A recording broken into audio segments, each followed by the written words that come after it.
Sensational. Comment and subscribe. Like, comment, and subscribe. Like, comment, and subscribe.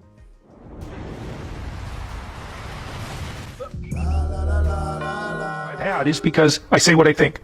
And obviously I paid a certain kind of price for that. I don't have a research career anymore. Although that's not exactly true either, because I have some pretty damn good researchers on my staff, and we're doing some remarkable things at a rate that was like 100 times faster than anything I could do in the university. Like, I don't think in some sense I haven't lost anything. Like, I had to change. I'm not a full-time practicing professor anymore, although I'm still a professor emeritus, so I have that designation. I don't have a clinical practice, but I'm kind of practicing on a global stage. That's not an exaggeration. I don't have a university, but I'm building one. That's kind of interesting. So there's nothing in it that hasn't been gained apart from a certain amount of stress. But, you know, what, are you going to have a life without stress? I don't think so. And if you're not worrying about something big that's real, you're going to worry about something that's small and delusional. So you can forget the whole stress-free thing. You wouldn't even want that if you could have it. You know, people are way too ordinary and unreasonable to want a stress-free existence. You know, you hear people say, I just want to be happy. It's like, oh, hey, that's all you want. It's to be like walking around in a cloud of delight 100% of the time.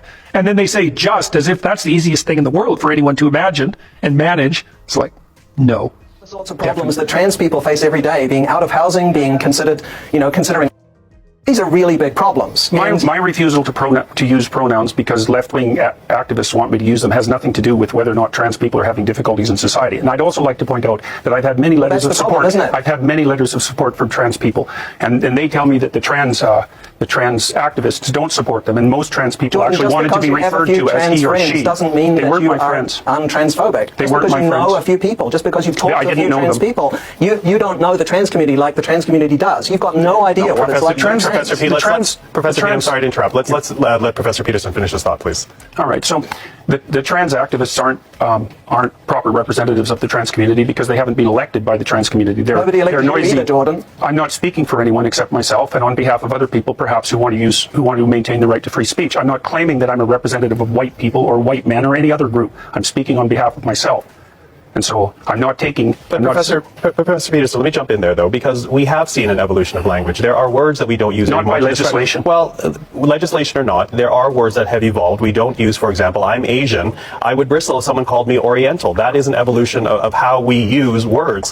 How is this different, whether legislated or not? I understand legislatively, but if at the heart of it is to allow a student to study free of what they feel is discrimination, why not help that along? I already made my case for why not help that along. I believe that this legislation is extraordinarily dangerous, and there's other elements of it too that we haven't even got to in our society yet, like the protection for gender expression. And I've looked at gender expression in the Ontario Human Rights Code, and as far as I can tell, gender expression is best summarized in a single word. A trans woman is a real woman. I don't really like the way those questions are formulated. You know, I don't know what that means. What do you mean a real woman? Well, I'm asking you, in your mind, it depends what you think a real woman is, but do you think a trans woman is a woman? No. Why not? Because I think that women are capable, generally speaking, of having babies, and they have female genitalia, and they have an XX chromosome, and I think the biological markers are relevant. It doesn't necessarily mean that I don't think that people should be treated with respect and dignity if they happen not to fit easily into a gender category. That's a different issue. Right. But it's a matter of definition. And I actually think it's a foolish argument in some sense. Because what do you mean by real? Well, I mean, you've just clarified that, though. You don't think that a trans woman is a woman. And do you think that is what is behind or explains your opposition to this idea of a law mandating you to use a preferred pronoun is because you don't actually believe that that's the truth, that a trans woman is a woman and therefore you can't use that pronoun? No, that's not my argument at all. Yeah, really. My argument is that the government shouldn't compel voluntary speech. No, but I know what your argument is, and you made it very clearly. But that's exactly it. But the motivation behind it. But you don't believe I wouldn't put everything on online in my life to take the stance I did unless I had thought that through very deeply. And I've thought it through very deeply. There aren't hidden motivations that have to do with some arbitrary prejudice against trans people. Okay. It's pure and simply this. There's never been a time in English common law history where the government compelled speech, and the Canadian government dared to do that. And that was unacceptable. And they masked it with this show of compassion for the oppressed. And the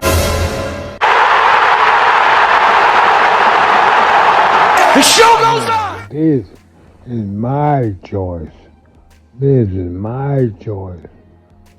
You can't make up a race just because you want to. There was Adam and Eve, male and female, two made by the Lord. Transgender was not.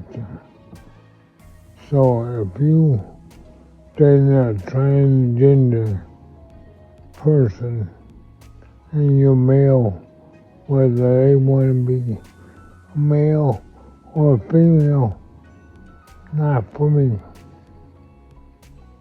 If you were born a woman and want to be a woman, then that's for me in my life.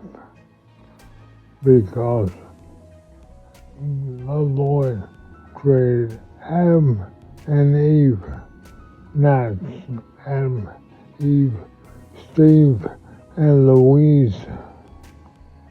No. And Steve wants to be a woman, and Louise wants to be a man. No.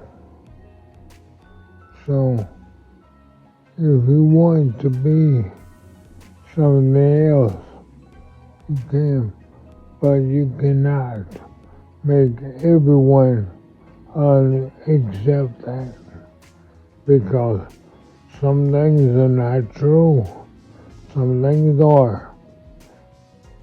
That's not true. If you tell me that this red is blue, I tell you, no, that's red. Because for my whole life, that's been red. You can say it's blue, but I know it as red. If you were Danny when you were born, you cannot be Danielle to me.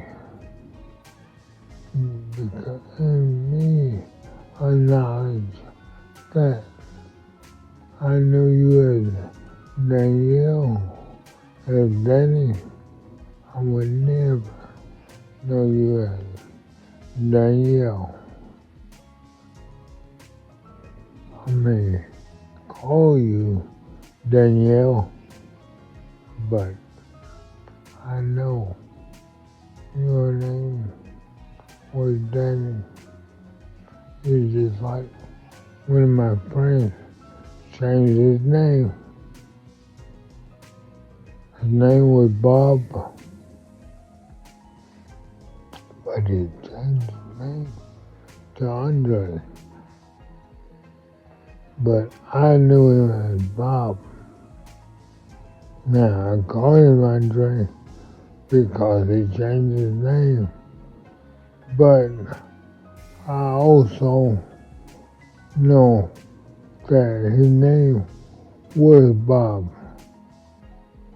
Just because you changed it, that doesn't mean that I forgot. I know what your name was, so it's stuck in my memory. This new person you want to be, I may acknowledge that if I want to, but I may not, because to me, that's crazy. To you, it may not be, but to me, it's crazy. So, that's me. But if you were a woman, you would have a woman's DNA, but you have a man's DNA. So that makes you a man to me. Why do transgender men can beat women in mostly every sport?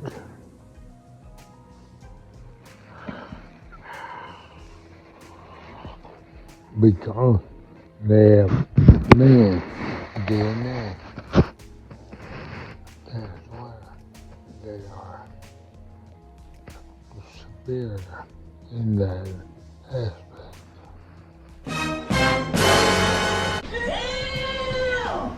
Queer. Bye, Felicia. Be the best you can be. Love your family, love your friends. Spread love, not violence, not this virus. As always, peace.